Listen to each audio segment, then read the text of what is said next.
Rasulullah.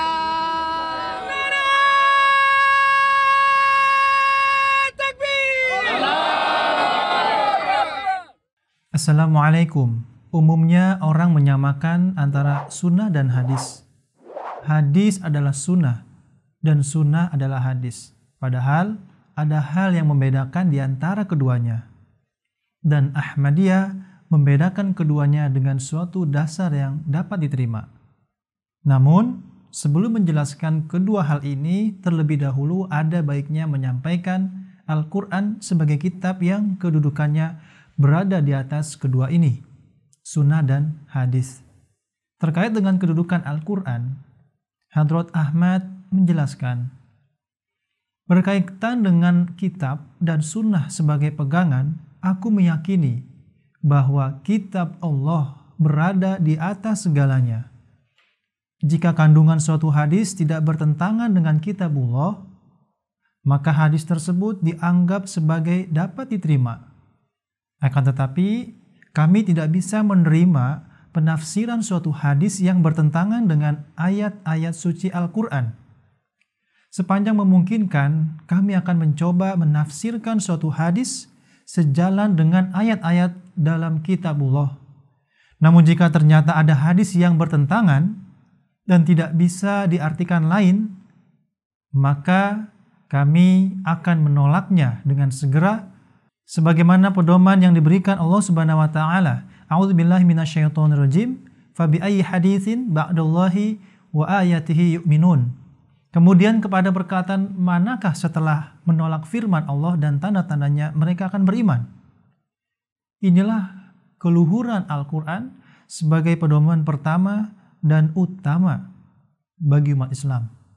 Kemudian terkait dengan sunnah, Hadrat Ahmad menjelaskan, sarana petunjuk kedua yang diberikan kepada kaum muslimin ialah sunnah, yaitu amal perbuatan yang mulia Rasulullah SAW yang diperagakan oleh beliau untuk menjelaskan hukum peraturan Al-Quran suci yang dituangkan dalam bentuk amalan.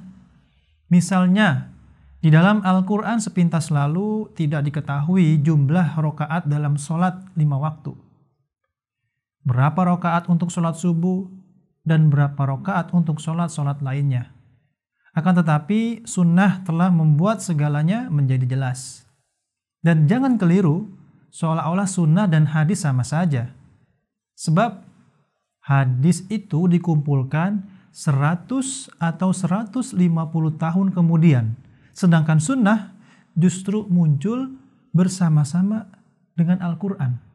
Umat Islam sungguh amat beruntung dan berhutang budi kepada sunnah setelah kepada Al-Quran.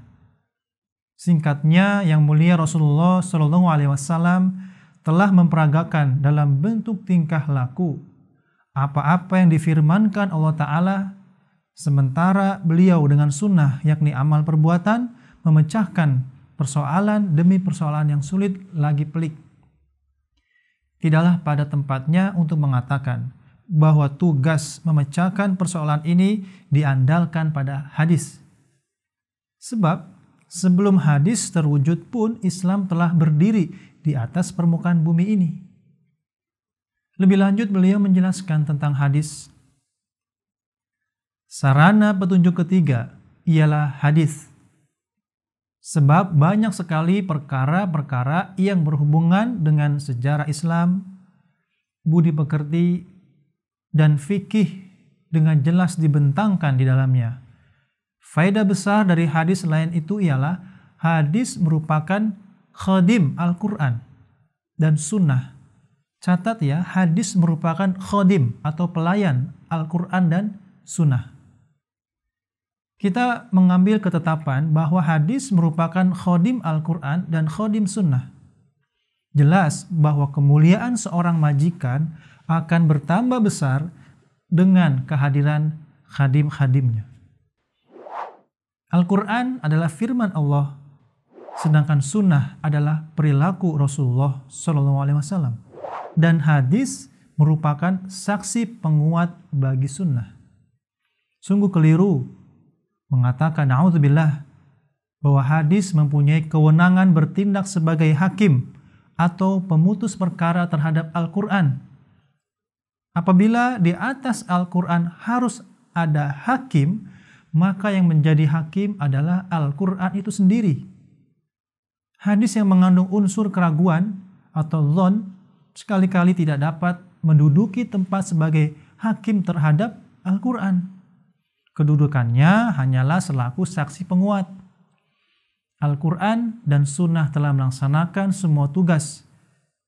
Yang Sunnah adalah contoh perilaku yang sejak awal mula berjalan dan diamalkan oleh orang-orang Muslim yang soleh secara terus-menerus serta dihayati oleh ribuan orang Islam. Iya, hadis pun kendati sebagian besarnya mengandung unsur keraguan-raguan atau dhon, tetapi jika itu tidak bertentangan dengan Al-Quran dan Sunnah, serta menunjang Al-Quran dan Sunnah, juga terdapat di dalamnya perbendaharaan masalah-masalah keislaman, maka patutlah hadis itu atau hadis itu layak. Dan apabila ada sebuah hadis yang dhaif atau lemah, padahal ia mempunyai persesuaian dengan Al-Quran, maka hadis itu dapat diterima karena Al-Quran membenarkannya. Inilah penjelasan kenapa sunnah dan hadis ada perbedaan, dan ini jugalah 3 sarana petunjuk yang apabila orang mengikutinya dengan baik maka tidak akan tersesat. Yaitu yang pertama adalah Al-Quran, yang kedua adalah sunnah, dan yang ketiga adalah hadis. Semoga bermanfaat.